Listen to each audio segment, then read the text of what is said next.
അസ്സലാമു അലൈക്കും. ഞങ്ങളൊരു അടിപൊളിൻ്റെ സീക്രട്ട് പരിചയപ്പെടുത്തിയിട്ടുണ്ട്. കുറേ കാലങ്ങളായിട്ട് ഞാൻ കഴിക്കുന്നുണ്ട്, ഞാൻ കൊടുക്കുന്നില്ല. ഇതിപ്പോൾ ഞാനൊരു 6 മാസമായി ഈ സാധനം ഇങ്ങനെ യൂസ് ചെയ്യുന്നുണ്ട്.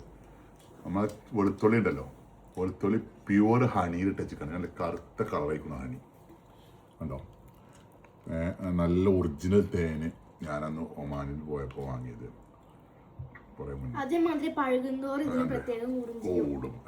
ഇതെന്താ വെച്ചാൽ ഇത് നമുക്ക് ആ കുത്തുണ്ടാവില്ല കഴിക്കുമ്പോൾ. ബിസ്മില്ലാഹിർ റഹ്മാനിർ റഹീം. ഒരു 3 എണ്ണം ഡെയിലി കഴിക്കും. തേനാന്ത് അത് അതിനു ഭയങ്കര ഹെൽത്തി വെച്ചാലും പോരെ മക്കളെ. കഴിയാതെ ഇത് ഡെയിലി നിങ്ങൾ കഴിക്കാം. ഇതപ്പോൾ ഇതിൻ്റെ കൂടെ കാണിച്ചത് എന്താ വെച്ചാൽ ഇത് വീഡിയോയിൽ പരിചയപ്പെടുത്താൻ ഇത് ഇട്ട് വെക്കുന്നു. ഇത് ഞാൻ ഭക്ഷണം കഴിച്ചിട്ട് കഴിക്കലാണ്. രാവിലെ എംടി സ്റ്റൊമക്കിൽ കഴിക്കണം, എന്നാൽ ഒന്നും കൂടി ഉഷാറാണ്. പിന്നെ രാത്രി പല്ല് ചേർന്നാൽ മതി, അപ്പോൾ വലിയ കുഴപ്പമൊന്നുമില്ല. പിന്നെ ഈ ഇതിന് കമ്മി ഉണ്ടാവും, സ്മെല്ലിന് കമ്മി ഉണ്ടാവും. കാരണം കുറേ ദിവസം പഴകിയോണ്ട് നല്ല ടേസ്റ്റ് നല്ല എഫക്റ്റുമാണ്. ഇത് നൈറ്റ് ഫുഡാണ്. എഗ് വൈറ്റും സലാഡും, പ്യൂർ സലാഡ്. പക്ക ഡയറ്റിൽ പോവാണ്.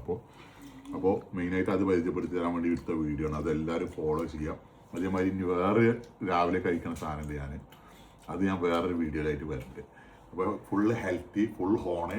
എപ്പോഴും മക്കളെ പവർ വരണമെന്നുണ്ടെങ്കിൽ നല്ല നല്ല സാധനം കഴിക്കുക. അപ്പോൾ നിങ്ങൾ പറയും പൈസ എല്ലാവർക്കും എന്താവുമല്ലോ. പൈസ നമ്മൾ ഉണ്ടാക്കണം, അധ്വാനിക്കണം. മനസ്സിലായില്ലേ? എന്നിട്ട് ഇഷ്ടപ്പെട്ട ഫുഡുകൾ കഴിക്കണം. അധ്വാനിച്ചാലെല്ലാം കിട്ടുള്ളൂ. അപ്പോൾ എല്ലാവരോടും ഇഷ്ടപ്പെട്ട ഫുഡ് എപ്പോഴും നിങ്ങൾ വാങ്ങിക്കഴിക്കണം. മനസ്സിലായില്ലേ? അത് ഇങ്ങനെ നാട്ടിൽ കഴിച്ചു കൊടുത്തിട്ടും ഇതാക്കിയിട്ടും കളയരുത്. നിങ്ങൾക്ക് ഇഷ്ടപ്പെട്ട ഗുണം ഫുഡ് കഴിക്കണം. എന്റെ ഭാഗത്തോ ഞങ്ങൾക്ക് വാങ്ങിത്തരില്ലേ? ഓള് വെറും ഫാസ്റ്റ് ഫുഡാണ്, ഹെൽത്തി അല്ല. ഒയ്യ ബേബി ഒയ്യാ കൊച്ചാപ്പി.